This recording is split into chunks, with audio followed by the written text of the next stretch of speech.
Friends and viewer, today let me tell you about the folk tales of Germany.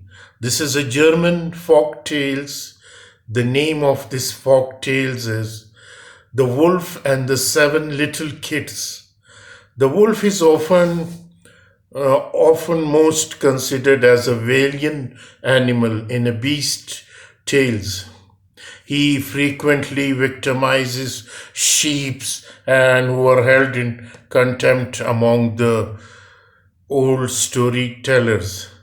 So the story of this is that there was once on a time an old goat who had seven little kids and loved them with all the love of a mother for her children. One day she wanted to go into the forest and fetch some food. So she called all seven children to her and said, "Dear children, I have to go into the forest. Be on your own guard against the wolf. If he comes in, he will devour you, all of you, skin, hair, and all. The wretch often disguises himself, but you have to know him at once by his rough voice." The wolf have a rough voice and his black feet. The kid said, "Dear mother, we will take good care of ourselves. You may go away without any anxiety." Then the old one bleated and went on her way with an easy mind.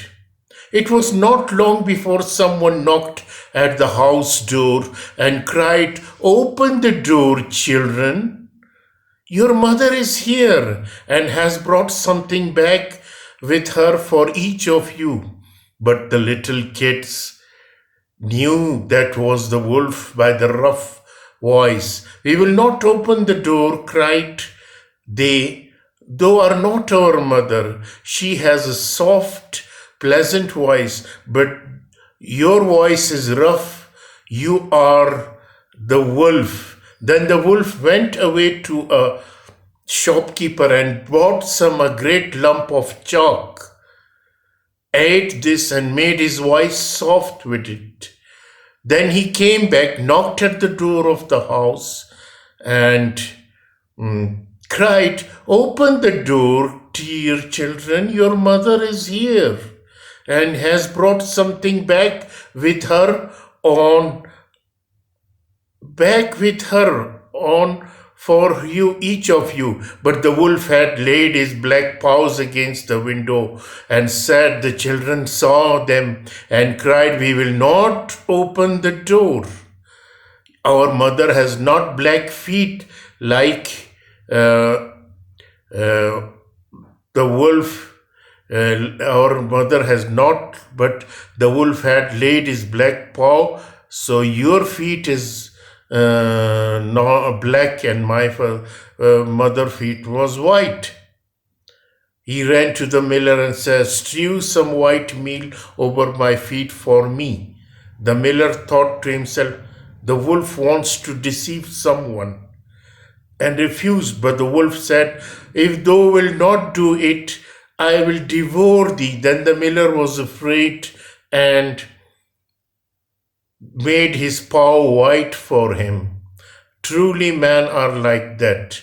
So now the wretch went for the third time to the house door, knocked at it, and said, "Open the door for me, children. Your dear little mother has come home and has brought every one of you something back from the forest with her." The little kids cried, "First show us thy paw, that we may know if you are our dearest mother." Then the wolf put his paws in through the window, and when the kids saw that they were white, they believed that all he said was true and opened the door. But who should come in but the wolf? They were terrified and wanted to hide themselves. one spring under the table, the second into the bed, the third one into the stove, the fourth into the kitchen, and the fifth into the cupboard, the sixth under the washing bowl, and the seventh into the clock case. But the wolf found them all and used no great ceremony.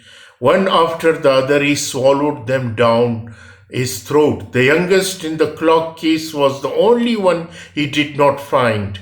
When the wolf had satisfied his appetite, he took himself off, laid himself down under a tree in the green meadow outside, and began to sleep. Soon afterward, the old goat came home again, and from the forest, oh, what a sight she saw there. The house door stood wide open, the table, chairs, and the benches were thrown down, the washing bowl lay broken to pieces, and the quilts and the pillows were pulled off by the bed. She sought her children, but they were nowhere to be found. She called them one after another by name, but no one answered. At last, when she came to the youngest, a soft voice cried, "Dear mother, I am in the clock case." She took the kid out and told her that the wolf had come and had eaten all the others. Then you may imagine how she wept over her poor children. At length, in her grief, she went out, and the youngest kid ran with her. When they came to the meadow, there lay the wolf by the tree and snored so loud that the branches shook. She looked at him on every side and saw that something was moving and struggling in the gorged body. "Ah, heaven," said she, "is it possible that my poor children, whom he has swallowed down from his supper, can be still alive?"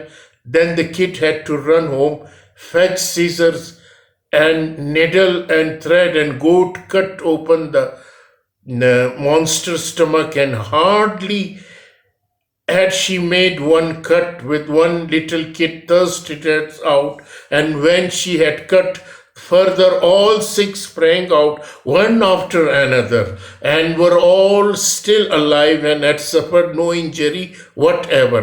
For in his greediness, the monster had swallowed them down whole. What rejoicing there was! Then they embraced their dear mother and jumped like a tailor at his wedding. The mother, however, said, "Now go and look for some big stone. We will fill the wicked beast's stomach with them while he's still asleep."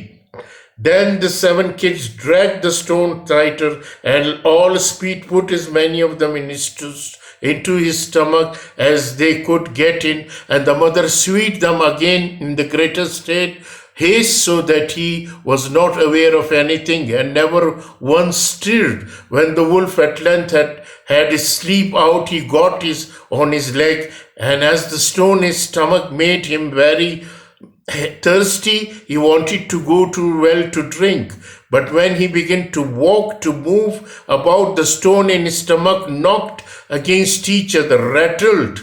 Then he cried. When he got to the well, stopped over the water, and was just about to drink, the heavy stone made him fell in, and there was no help, but he had to drown miserably. Then the seven kids saw that. They came running to the spot and cried aloud, "The wolf is dead! The wolf is dead!" and danced for joy about the well with their mother. So this is the story of the wolf and the goat and her seven little kids. It is a folk tales. I hope this is a very beautiful and enjoyable story for the children also. Thank you.